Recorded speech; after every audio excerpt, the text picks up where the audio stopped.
82 provinces. Tanong, ilan kaya ang nalulunod sa Pilipinas? Unrecorded. Ang pinaka-worst na challenge natin sa Philippines and the whole world, ang mga nare-record ay yung mga namatay sa drowning. Pero yung near drowning, walang records. Kasi, lalo sa Pinas, hindi nadadali na sa ospital. Yung near drowning incident. Ang pinakamaganda sa data is, alam niyo no, tayong mga lalaki, ang mas may maraming drowning incident. Adult adult male. Bakit? Umiinom kasi, then naliligo. Alam niyo yan? Ang pinaka-significant na record doon sa 378,000 ay children. Children and male, adult yung nalulunod. Dahil ano naman yung case sa children? Unsupervised.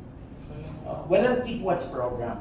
Yun. So, para matanggal natin yung dalawang datos na yon, kailangan natin magkampanya ng awareness. So, part of our presentation today is the drowning prevention. This is part of our drowning prevention campaign that everyone should know how to do CPR.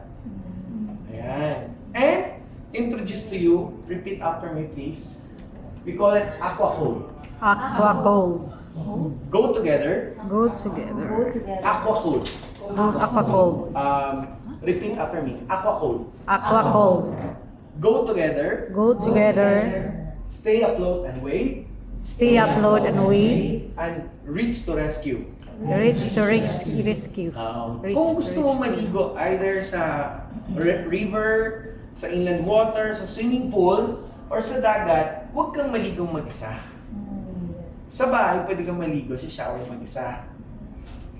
Pero, pag naligo ka in public area, dapat may kasama ka.